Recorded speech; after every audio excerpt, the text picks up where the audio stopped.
Hi, everyone. Welcome to the Climate Confident podcast. My name is Tom Raftery, and with me on the show today, I have my two special guests, Devdutt and Xavi. Devdutt and Xavi, welcome to the podcast. Would you like to introduce yourself with maybe Devdutt going first, going in alphabetical order?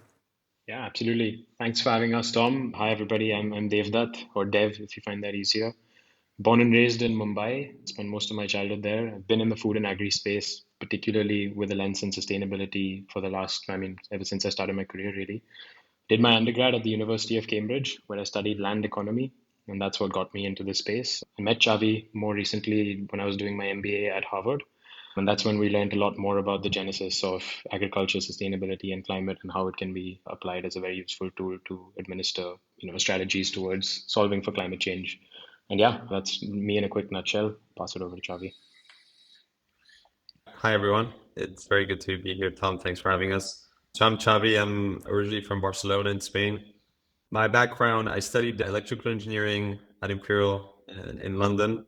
I then spent some time in consulting and got into sustainability consulting. And that's where I started working with European governments and a lot of large US corporates on their whole plan to net zero and got into this whole space. And then obviously was lucky enough to meet Dev and then Nate, eventually our other co-founder, while studying at Harvard Business School. So yeah. Okay, and you guys set up this Mitti Labs company. So give me a little bit about the background to why you set it up and what it is you're doing. Excellent. Yeah, look, I think Dev and I've come from slightly different perspectives in this whole space. Dev obviously has a very good understanding of the agriculture space around smallholder farmers in India and Southeast Asia, really. I, however, came from an understanding of, in Europe and in the US, there's a lot of companies trying to really make a change in their own supply chains along with, general global greenhouse gas emissions. And what we understood there is that when you look at opportunities or solutions really to reduce greenhouse gas emissions, there's been a lot of different focuses that people have found, whether it's, planting trees or protecting rainforests or looking at agriculture. And what some people don't really know is that agriculture is one of the largest emitters of greenhouse gas emissions. Now, when you dive into that rabbit hole, which is really what we did, you realize that there's a lot being done in the West in more developed agriculture markets across a space that people call regenerative agriculture, which essentially means how do farmers transition their practices to either store carbon in the soil or at least reduce the emissions into the environment. And when you look at India and Southeast Asia, which are really huge agriculture markets, there really haven't been that many solutions built for those specific environments. And that's really where Mitti Labs came in. We found that rice is actually, one of the highest emitting crops. It's consumed by around half the world's population daily. And yet it's this crop that people have not put that much focus on. And whether it's because it's further away from a lot of the countries that have started putting very ambitious targets or far away from some of the corporate teams that are looking at this space, we really wanted to laser down into what we could do to help rice farmers not just produce more rice for their growing population, but also produce it more sustainably. And that was really the genesis of what we're doing here. Yeah, and if I might add, Tom, before Sure. you shoot, so obviously, the countries that grow rice typically are in South Asia and Southeast Asia, where you have massive water scarcity issues, you have massive low income bases, low productivities at farm level. So I think that's just another sort of mission, an angle that we would bring in terms of the mission that we're trying to solve for. Yeah, interesting. It is produced in other places as well. And if I'm saying that, I know because I'm based here in Seville, and a lot of the fields around me here in Seville are used for rice production, particularly as you head towards Doñana and that kind of area, kind of southwest of Seville. So, but I take your point. More typically, when people think of rice production, they tend to think of Southeast Asia, I think. Yeah, when you're looking at it's a good point. We obviously, even if it's maybe outside of our strategy plan, having some rice farmers in Spain would obviously be a beautiful full circle at some point. But when you look at the number of hectares, there's around 150 million hectares of rice cultivation globally.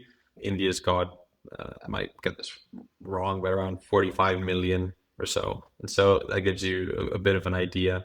And look, I think for us, the the beauty of these solutions, or at least what we're trying to do, is it only works if you do it at scale. You know, these problems are so massive, and there's so much good that can be done from this, both for the environment, but also from a livelihood perspective, if you do it right. And for us, scale has become so important that we've only really looked at solutions that can really be scalable and that impact can really be in the millions of tons. And so that was one big reason for India. At the same time, I mean, you need to think about where's that growth coming from, and all these solutions where you're trying to either change the environment or even agriculture production. One very interesting thing for us about India and Southeast Asia is that the production baseline right now is really quite low, and the emission baseline is very high. You'll go to rice farmer in Sevilla, and they will have been working to increase productivity and refining that model over many, many, many years. And you pan over to a farmer in many regions in India, and of course, there's some more developed farmers, but the grand majority are smallholder farmers that have not introduced mechanization, that are still using the same practice that they were using many years ago. And so the opportunity for change there at scale is huge, and that's really what attracted us. Sure. Anyway, no, that makes sense. That makes sense. Tell me though, because I know we covered this on the intro call, so I'm aware, but I wasn't aware before we had the intro call, and I'm guessing most of the people listening won't be aware either. Can you explain why rice farming has such a significant environmental impact, particularly in terms of greenhouse gas emissions? Yeah, for sure. I mean, it starts with obviously the water consumption on rice, right? So you have a massive water footprint. For every kg of rice or every kilogram of rice, you need 3,000 liters of water. It could Right. translate to 20 million hectares, 20 million liters per hectare. The rationale for farmers flooding their fields is twofold. One of them is primarily to sort of promote weed control. So the water allows, for the shoots of the rice to, go above the water and sort of thrive, but it kills the weeds that are on the surface. And then secondary, obviously, is just the irrigation of the crop so that you have better yields. In the process of irrigating their fields to kill the weeds, you have stagnant water that's stuck on fields for, prolonged periods of time, and that causes anaerobic digestion. And anaerobic digestion is essentially methane release because you have the reaction of the soil's bacteria and the bases of the shoots reacting underwater. And instead of having normal photosynthesis, you have anaerobic digestion, which causes bubbling and therefore methane release. So that's the source of the methane emissions from rice. So yeah, obviously the rationale for flooding the fields to kill weeds can be supported by other options. And as long as you can arrest these conditions of anaerobic digestion, you can curb the situations where you have massive decomposition and methane release. So that's essentially the practice change that we're trying to target to save the water and to sort of reduce greenhouse gas emissions on the flip side of the same problem. Yeah, and I'll add another solution, and actually, I mean, we talk about water a lot, and it is a massive component because actually that reaction or that practice that Deb was talking about, that continuous flooding, it's a massive methane emitter, or methane maybe it is. I always pronounce it wrong, and I say that Either word many either times a works. day. Either Um, works.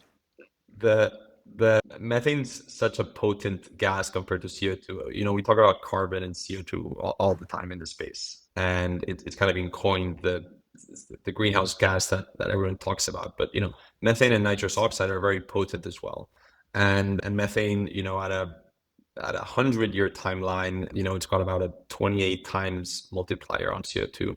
Whereas a 20-year timeline, which is really the timeline that we're all really striving for in terms of this climate solutions, it's about over 80 times more potent than CO2. And so that makes that impact from rice just that much stronger. I'd also say, when we look at climate solutions, Dev and I are really quite practical, and we were very focused on what are the low hanging fruit that we can go for.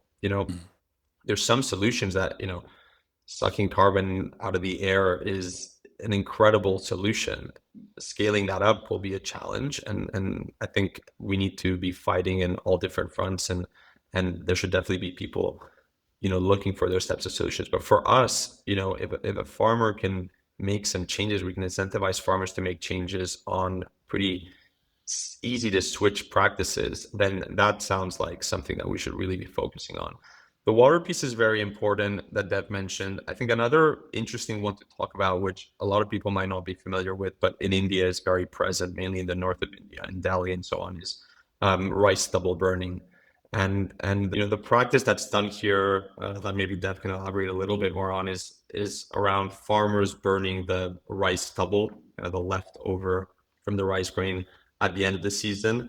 And it's become common practice for a lot of farmers to burn that at the end of the season, which causes a lot of pollution and a lot of issues. The wind picks up that smog and it takes it to the cities, and so that's something that we're also very focused on.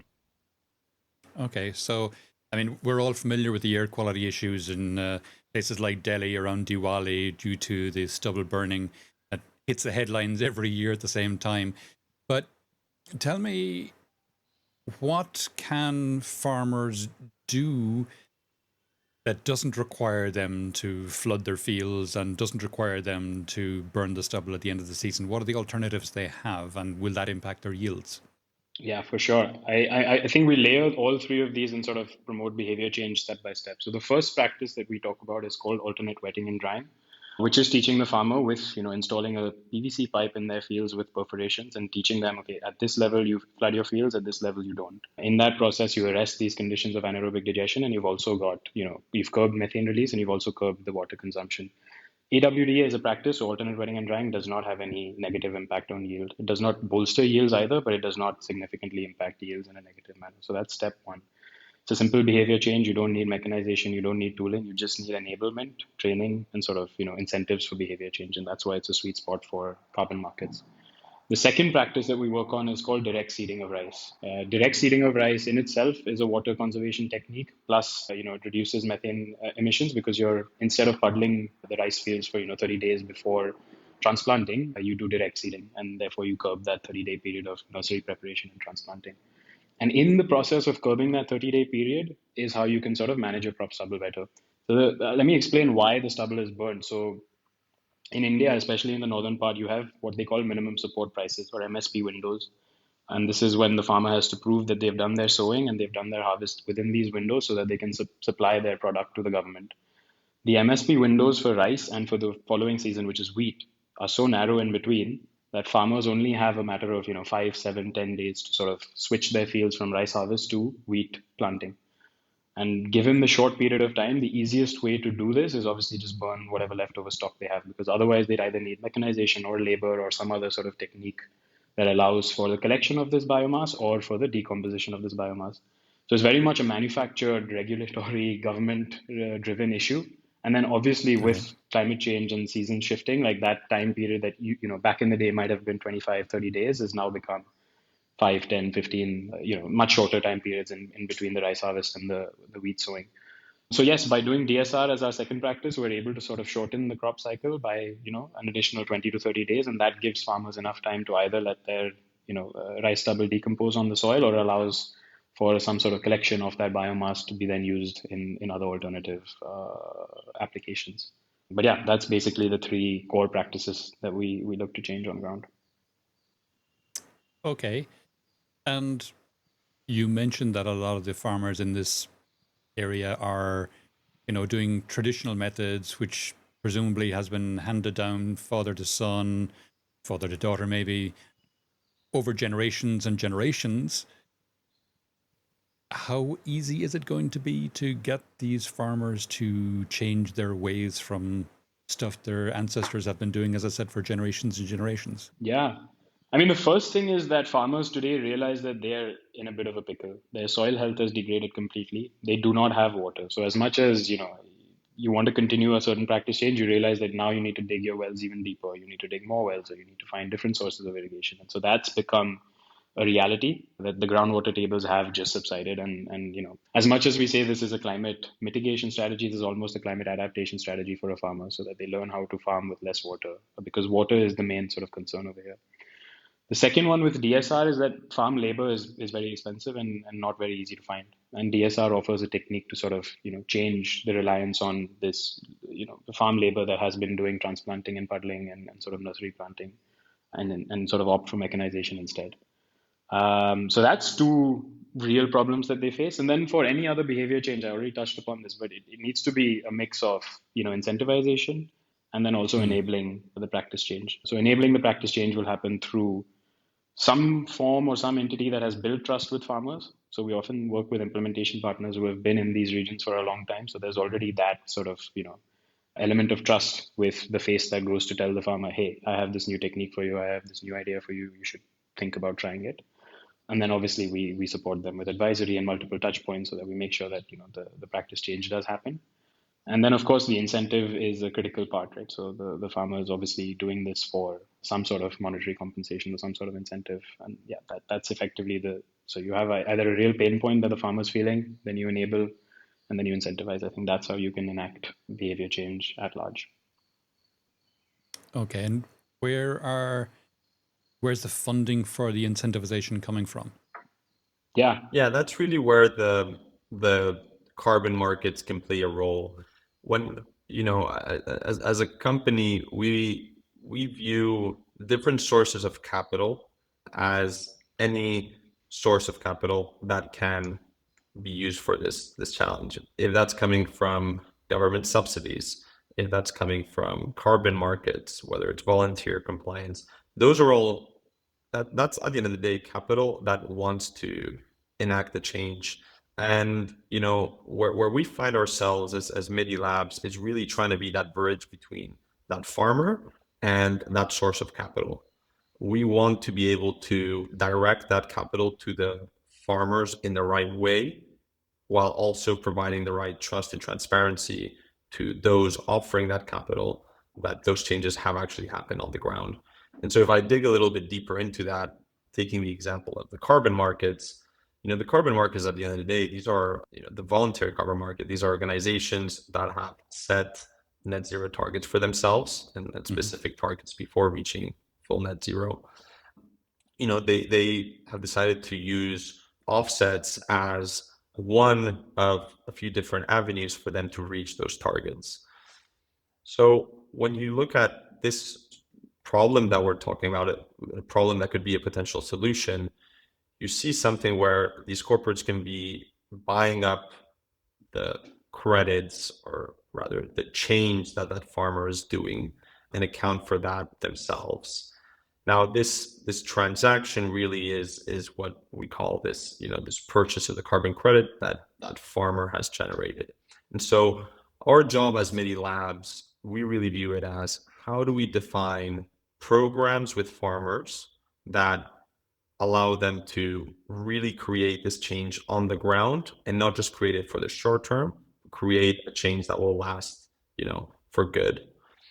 And at the same time, how do we prove that that change was done in the right way, so that they can generate that credit, that a company that cares about their reputation, that cares about the quality of where they're putting their money, will actually want to accept and incentivize this change. And so how we do that really is, Dev and I talk about the supply side and the demand side. The supply side is the farmers, the grassroots organizations that we work with on the ground, supporting in that change. Right now, we're working with over 30,000 farmers on the ground across different regions of India. In each of these regions, we've got around 120 field agents on the ground, onboarding farmers, training them, requesting the specific documentation that's needed to be part of these programs. And we do this in partnerships with grassroots organizations on the ground.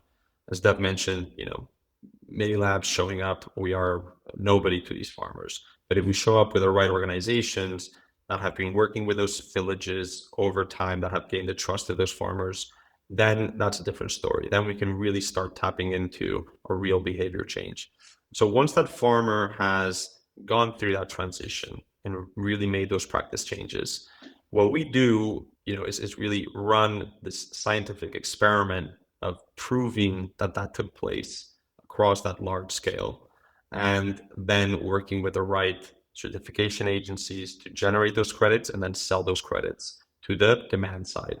And we could dive into a little bit into how we actually do that whole proof point, which is really a lot of the work that Mitti Labs goes through.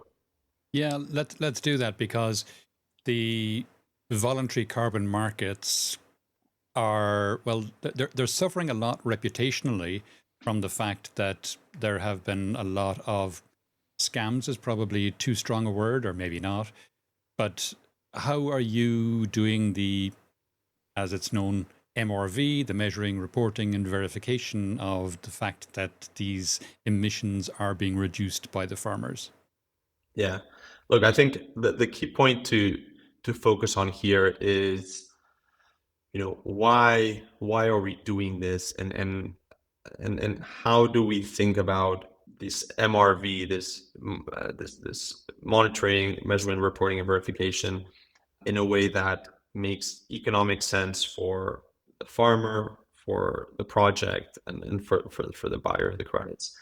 To us, we as a team, when we started, Dev, Nate, and Nate had spent his last 25 years really building out these MRV solutions in the West. And we built out a team. We're now about 25 people in the corporate team. About half of those are data scientists and engineers and greenhouse gas models and agronomists. So for us, it really started as, let's set up a team that's really built to build the right trustworthy solution. When we talk about how do you actually implement this in the ground, we start by thinking about two buckets, I'd say. First, you need to make sure that you can prove to the buyer of these credits that these practices actually took place. And then you need to help translate those practice changes into what that meant in terms of number of credits generated. Right? The first bucket is where we use remote sensing. So here we use synthetic aperture radar, satellite imagery at high resolution to track exactly what's happened on the ground for every single field. Meaning, for a farmer that's working on a half an acre plot of land, we want to detect, what did they do with their water management? What did they do with their seeding practices? So we measure things like soil moisture, we measure things like water level, seeding practices. And from there, we're able to understand remotely, without even stepping on the ground, for every single farmer in our program, what is that farmer doing? Now, this obviously helps give that carbon credit buyer a lot of trust that their program from day one, but also in year 10, is actually being compliant, and these farmers are actually doing what we claim they're doing. It also helps us organize our teams very well, because as you can imagine, managing this on the ground is quite a nightmare, right? When you get to the thousands and even hundreds of thousands of farmers. And so it helps us understand which farmers need extra training, extra support. And that really is part of the equation here. Now, it's not enough to know what the farmer did. We now need to translate that into, well, what does that mean in terms of greenhouse gas reduction, or rather methane reduction? Because that's what will dictate how many credits we can issue. And so once we understand what practice change has been done, then we run experiments on the ground. We use what they call gas chambers on the ground that actually measure the real methane and nitrous oxide and carbon fluxes that are going on in that field. We run test control sites, and then we've developed, together with partners such as Cornell University, and we work with the USDA in Arkansas and a bunch of other scientific partners. We've developed our own greenhouse gas models that allow us to extrapolate those findings across regions to understand, if one specific farmer in the state of Odisha made a change, what does that mean in terms of methane reduction? And so, in a way, there's no real answer as to how do you give the maximum level of proof for a program like this. But for us, it's about being very intentional to doing the right science, and then having a lot of dialogue with the buyer community as to what they consider the most high quality project, and making sure that we're striving to be there. So that's really how we think about that MRV side. Yeah, Dev, I don't know if you want to share anything else there. Yeah, I mean, just before you go, Tom, I mean, when you look at alternatives to remote sensing for, smallholder farming contexts, such as prevalent in South Asia, Southeast Asia, you only have two options. One is in situ measurements or IoT devices or hardware, and you know that the Mm. farmers are very distributed, and you're not talking about one device on a 100-acre field. You're talking about 100 devices on a 100-acre fields, right? So that's not a scalable solution.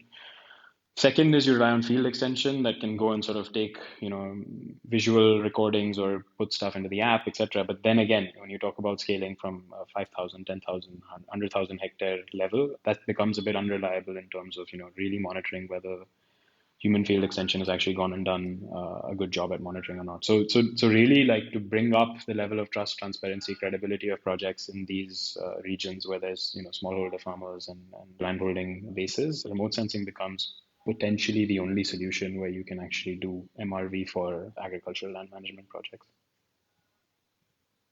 Fair enough. Fair enough. Looking ahead, what do you see as the next big innovations in climate smart agriculture that you're excited about? Yeah, that's a great question. I'll have a go, Dev. You probably have some other exciting ones. Look, for us, we've been talking about how do we get farmers to reduce emissions, right? This is the whole conversation has been around how do we get methane to be reduced in the farm field without the farmer losing yield.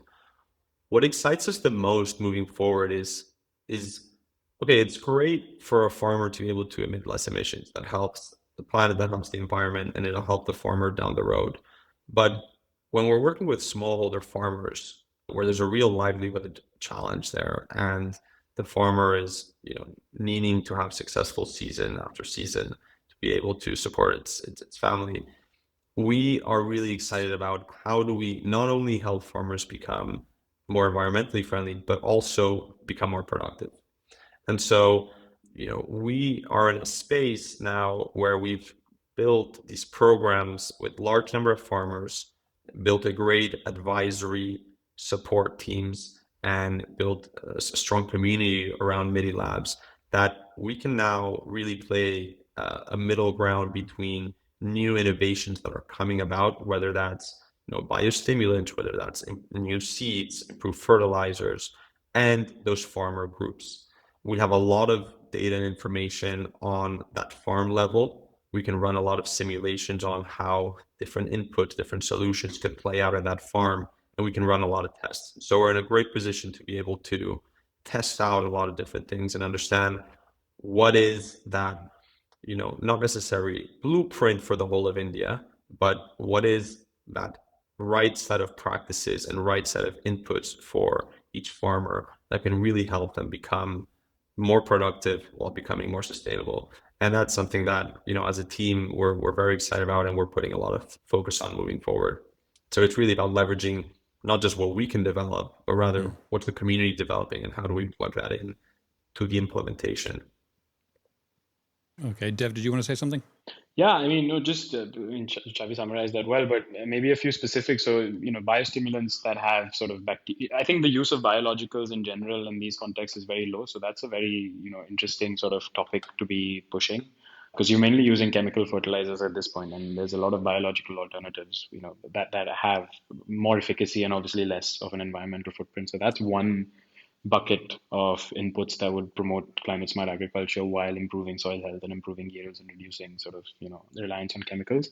The second is also the level of mechanization. So currently you have forms of drudgery, so on and so forth. So can we actually have better seeding equipment, better drones, spraying through drones that is a little bit more targeted and judicious in its use of crop protection, etc. So some of these topics definitely lead into reduce nitrogen emissions, reduce methane emissions, etc. So that's the sort of bundle or the bucket of interventions that we are looking at. Yeah, that's what I wanted to add.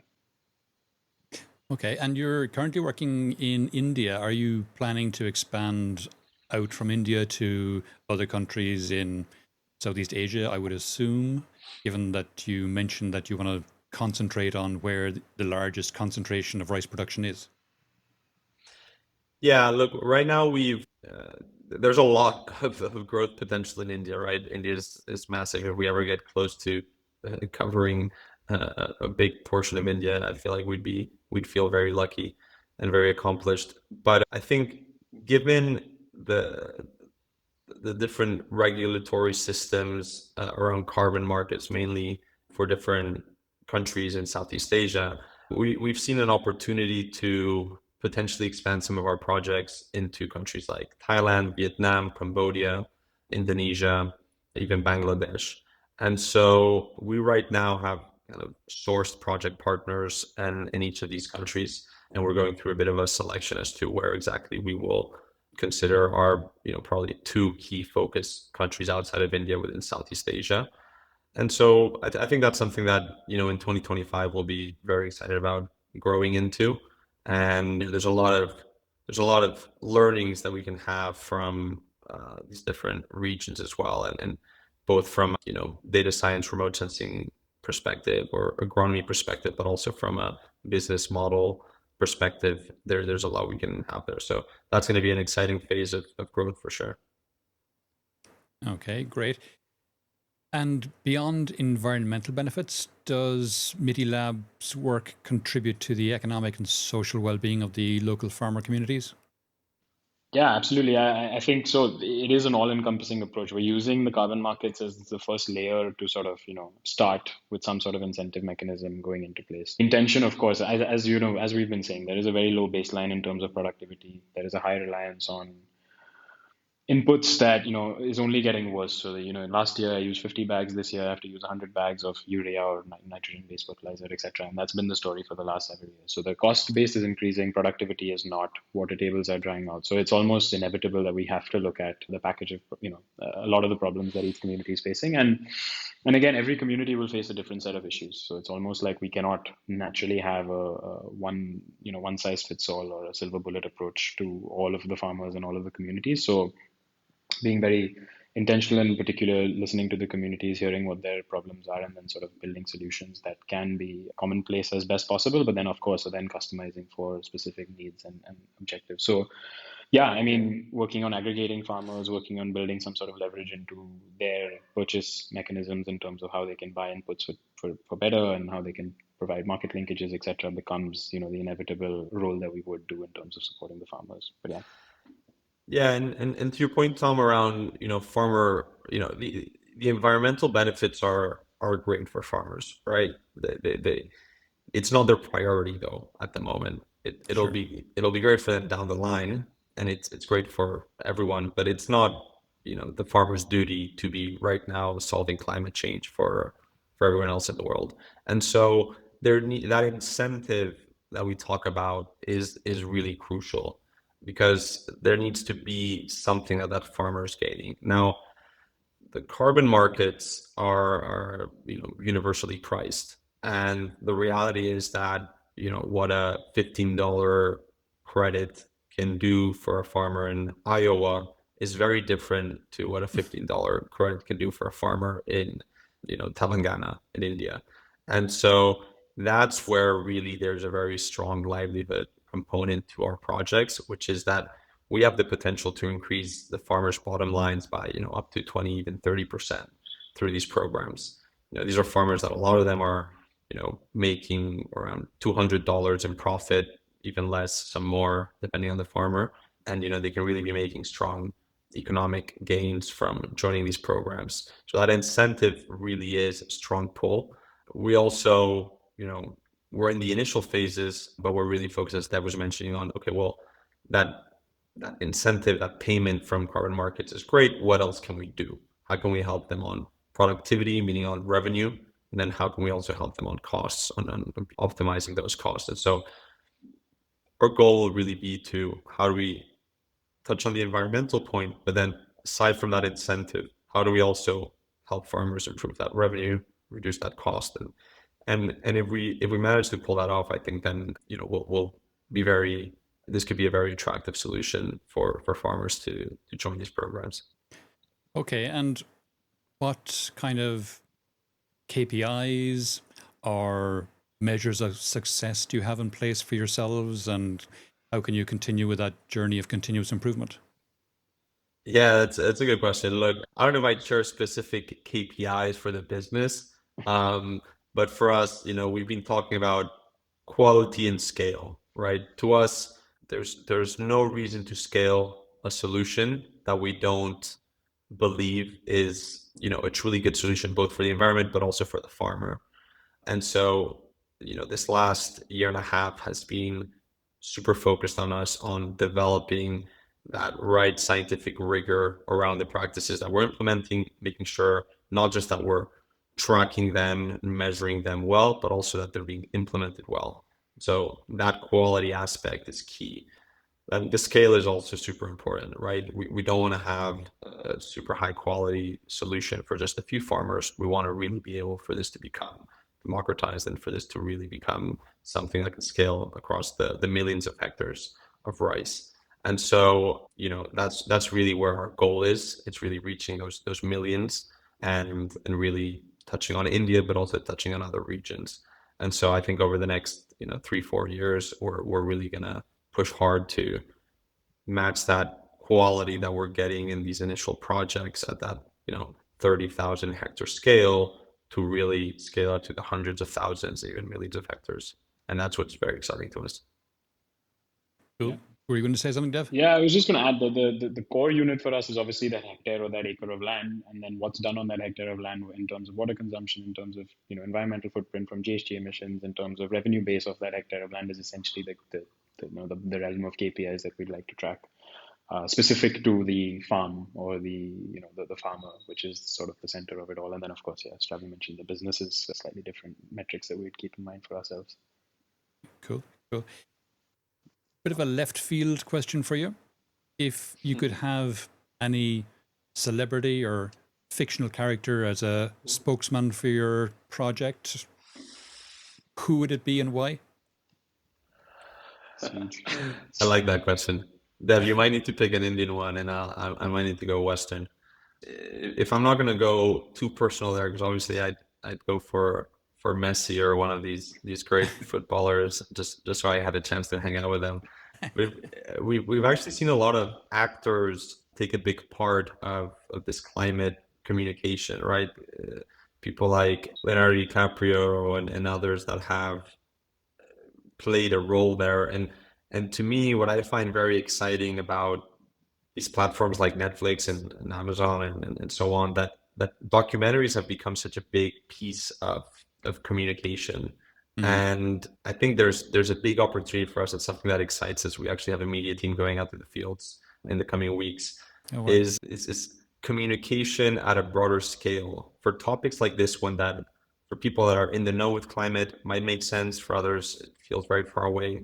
It's very different to see a well-produced film or documentary that touches on these aspects versus, a corporate deck. And so I think that's something that could be pretty exciting outside the stage. Okay, and who'd be narrating your documentary? I'd maybe go for let's go for DiCaprio. Why not? Okay, Take Dev.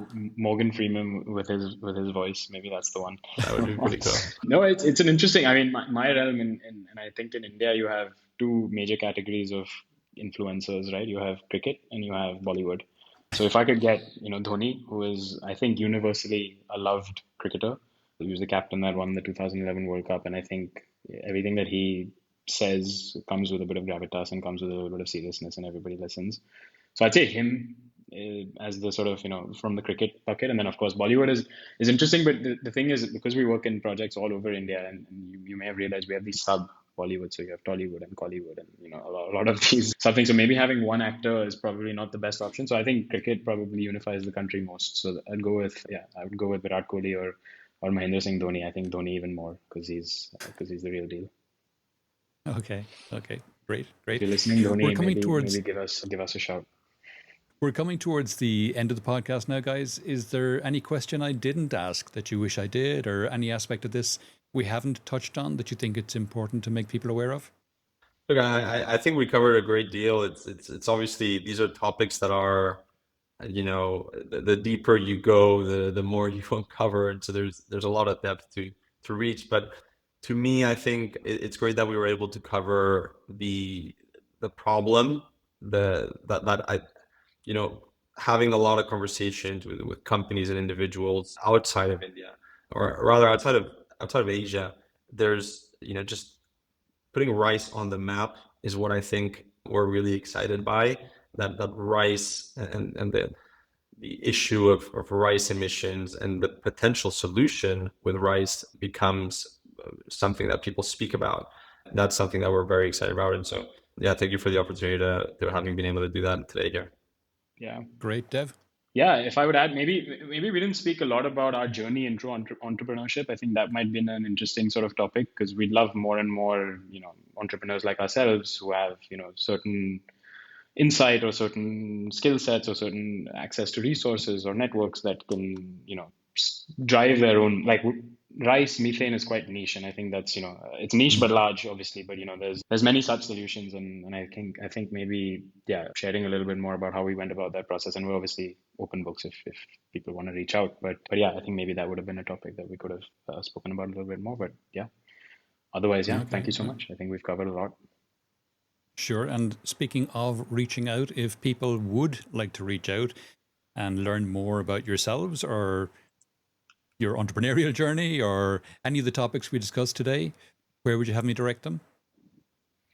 Yeah, I'd say people can look us up at Mitti Labs. So that's MITTI space LABS on LinkedIn, or our website is mittilabs.earth, and we've got our contact form there as well. But yeah, Dev and I personally, you can definitely reach out to us, and we've got a team that's always excited to help. So yeah, we're excited to speak to more folks in this space. Fantastic. Great. Okay, gents, that's been really interesting. Thanks a million for coming on the podcast today. Thank you, Tom. All right, thank you very much, Tom.